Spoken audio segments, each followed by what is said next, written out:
¿Sabías que necesitas sufrir? Sí, aunque parezca aterrador.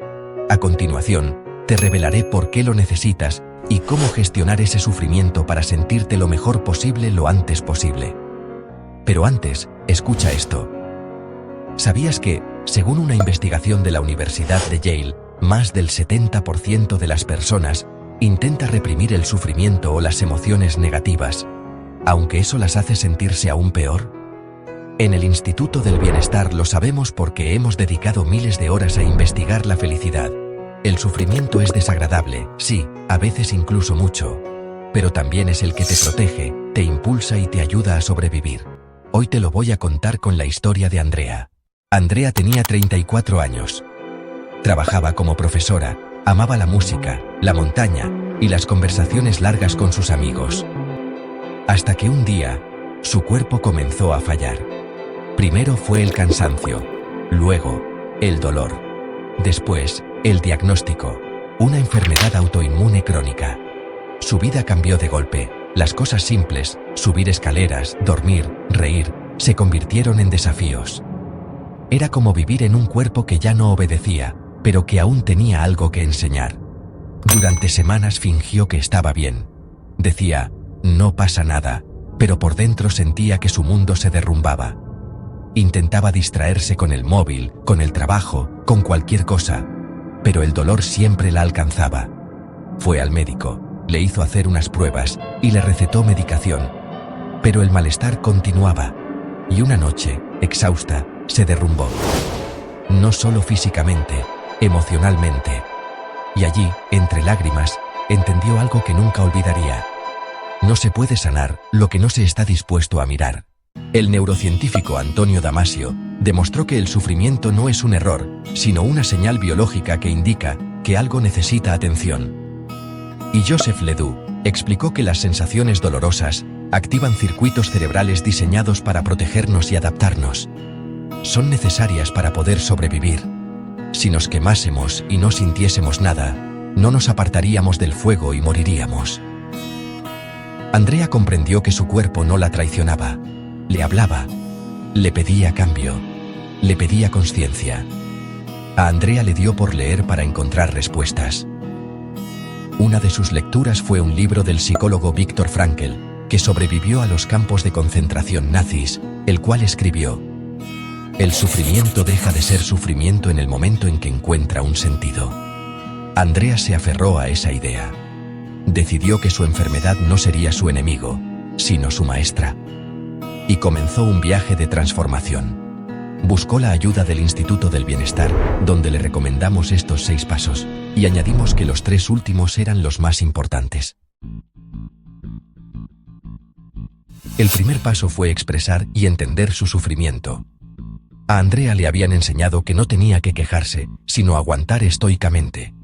Pero descubrió que hablar de su dolor no la hacía débil, la hacía libre. Y que compartirlo no solo la aliviaba a ella, sino también a otros que se sentían igual. Porque cuando el sufrimiento se comparte, deja de ser una prisión. Se convierte en un puente. La psicología moderna lo confirma.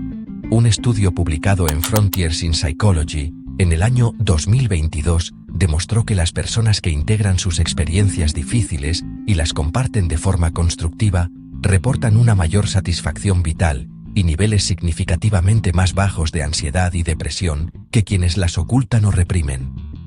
Hablar de su malestar le ayudaba a Andrea a entenderlo. Se preguntaba, ¿qué me está enseñando esta enfermedad? ¿Qué necesita de mí mi cuerpo que no le estoy dando? El segundo paso fue aceptar su sufrimiento. Albert Ellis lo explicó. Resistirse a la realidad es fuente de dolor innecesario. Aceptar no era rendirse, era soltar la pelea contra lo inevitable. El tercer paso fue cuestionarse sus creencias irracionales sobre el sufrimiento, como pensar que no debería sentir dolor, o que este es insoportable. El cuarto paso fue actuar, aunque fuera despacio. El Dr. James Gross demostró que la acción constructiva regula mejor las emociones que la evitación. Así que Andrea empezó con pequeñas cosas. Salir a caminar 5 minutos, cocinar algo sano y practicar técnicas de meditación y relajación, gracias a las cuales se redujo el sufrimiento. Pero sobre todo, pedir más opiniones médicas, hacerse más pruebas y buscar información sobre su problema. Leyó y miró vídeos de YouTube sobre el mismo, y gracias a ello fue mejorando. El quinto paso fue positivizar.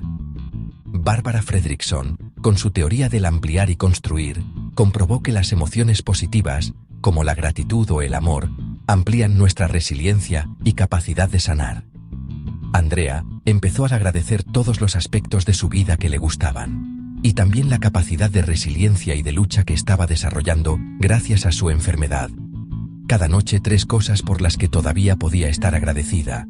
Y finalmente, el paso más poderoso, aunque antes de contártelo, dale like a este vídeo para que más gente pueda beneficiarse del mismo. El sexto paso fue transformar su sufrimiento en propósito. Andrea se dedicó a buscar donativos para que se investigue las partes del cerebro y el sistema nervioso que causan el sufrimiento, de manera que se consigan remedios para reducir ese dolor a la mínima expresión. Andrea se dio cuenta de que, si queremos un mundo más feliz, no basta con aceptar el sufrimiento y positivizarlo, de que debemos estudiarlo científicamente para reducirlo a la mínima expresión. Descubrió que investigadores de todo el mundo trabajan en técnicas prometedoras orientadas a controlar el cerebro y el sistema nervioso para que no produzca sufrimientos. Leyó estudios publicados en Nature Neuroscience y Frontiers in Human Neuroscience.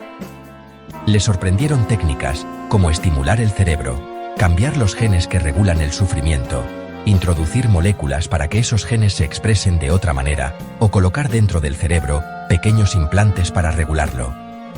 Y justo cuando creía haberlo comprendido todo, una conversación cambió su visión del sufrimiento para siempre.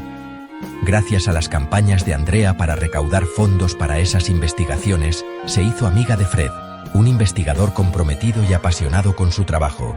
Con él tuvo esta conversación. Andrea, ¿con estas técnicas se podrá eliminar todo tipo de sufrimiento? Fred, no es necesario eliminar el dolor inicial que nos da un aviso sabio sobre algo que va mal.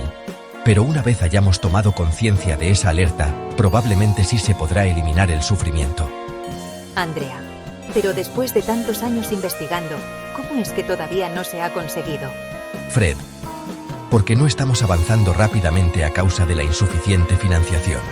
Andrea intensificó su labor para conseguir fondos y colaboró con el Instituto del Bienestar, ya que nuestro tercer objetivo es promover la investigación que busca disminuir el sufrimiento humano, especialmente en el campo de la neurociencia del bienestar.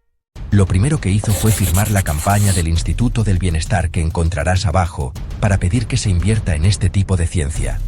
Y te pido que tú también firmes esa campaña, así como el resto de campañas que encontrarás abajo, para conseguir un mundo más feliz. Andrea también intentaba convencer a administraciones y grandes fortunas de la importancia de invertir en investigación, porque cada descubrimiento que previene una vida de dolor es un paso hacia un mundo más libre del sufrimiento. Con el tiempo, Andrea dejó de preguntarse ¿por qué a mí? Y empezó a preguntarse ¿para qué? ¿Y tú? ¿Qué parte de tu vida estás evitando mirar por miedo al dolor? ¿Qué pasaría si, en lugar de huir, lo transformaras en sabiduría? Y una pregunta más. ¿Qué crees que podemos hacer para conseguir un mundo con menos sufrimientos? Compártelo abajo en los comentarios. Y en los mismos dinos también cómo podemos ayudarte. Vamos a recapitular. Andrea aprendió a expresar y comprender, aceptar, racionalizar, actuar, positivizar y transformar su sufrimiento en propósito. Y gracias a eso, encontró una paz que no depende de las circunstancias, porque cuando entiendes tu sufrimiento, deja de dominarte, y cuando lo usas para ayudar a otros, se convierte en una forma de bondad y sentido. Si quieres saber más sobre cómo mejorar tu calidad de vida, haz clic en el vídeo de la pantalla para entender por qué necesitas emociones negativas y cómo gestionarlas. Pero antes suscríbete para acceder a más vídeos y accede a nuestra web institutodelbienestar.com para información y cursos gratuitos. Allí puedes descargarte gratis nuestra guía Cómo ser más feliz. Y recuerda, el sufrimiento no siempre es una condena, a veces es el comienzo de tu transformación. Instituto del Bienestar.